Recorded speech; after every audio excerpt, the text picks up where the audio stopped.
হচ্ছে সব?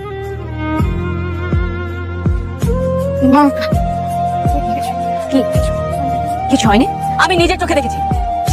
লজ্জা করে না তোর? আমি এইভাবে তোকে মানুষ করেছি, তোকে স্বাধীনতা দিয়েছে বলে তুই যা ইচ্ছা তাই করবি?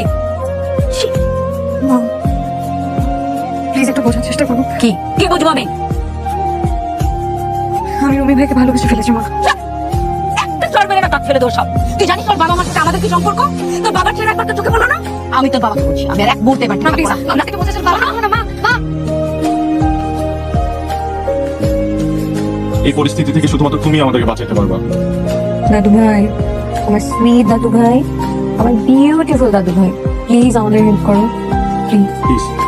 কেমনে হেল্প করবো বল? তোমাদের দুই পরিবার, তারা একজন আরেকজনের ছায়া পর্যন্ত দেখতে পায় না। চির শত্রু, চির জনমের শত্রু মনে হয় তারা। এই অবস্থায় আমি কেমনে হেল্প করবো বল? ওরা কেউ কারো কথা না শুনলেও শুধুমাত্র তোমার কথাটা ঠিকই শুনবে। হ্যাঁ দাদু ভাই, তুমি একমাত্র সবাইকে রাজি করাতে পারবা। আমি রুমি ভাইকে ছাড়া কাউকে বিয়ে করবো না। রে ভাই, এইটা তোদের এখন আবেগের কথা। হ্যাঁ, দুইজনরে ছাড়া এখন আর দুনিয়ার কিছুই তোমরা বুঝতে চাইতেছো না, বুঝতে পারবাও না। কিন্তু এই রং যখন চোখের সামনে থেকে মুছে যাবে, তখন বুঝবা কত কঠিন, এত সহজ না, বুঝছো?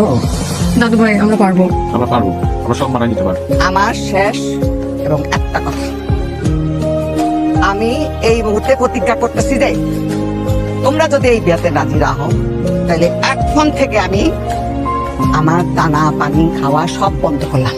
আমার এইটা চলবে। আমি এই প্রতিজ্ঞা ভঙ্গ করব শুধুমাত্র তাকে বিবাহের শাহী খানা দিয়া। আমার জুস খাইছে? না এই খায় মানে জোর করে তো খাইতো, একটু জোর করতে পারলি না? আচ্ছা, আপনি তো ভালো করে জানেন, দাদি জানে একবার যেটা না কয় পৃথিবী উল্টে গেল, তার নষ্ট হয় না। ওই তো ওই একটাই দোষ আমার, আর কিছু থাক না থাক গা ভরা জিত। দাদি জান ওঠেন, বাসা সবাই আপনার চিন্তা করতেছে। দাদি জান কোথায় জানো? কুতু কাকা, ও ভাইজান, দাদি জান কি হয়েছে? গাজী, আমরা ওদের দুজনের বিয়ে দিব। আমা অনেক হয়েছে, এবার একটু পানি খা। আমরা তো সবাই রাজি, আল্লাহর হুকুম থাকলে ওদের বিয়ে অবশ্যই হবে। আলহামদুলিল্লাহ। আপনি এখন বিসমিল্লাহ বলে পানিটা মুখে দেন। তোমার কথা বিশ্বাস করি না। তোমরা যদি সত্যই রাজি থাকো, তাহলে এক্ষুনি হাতি সাহেবটাকে এনে আমার সামনে ওদের বিবাহ পড়ায় দাও। এক্ষুনি?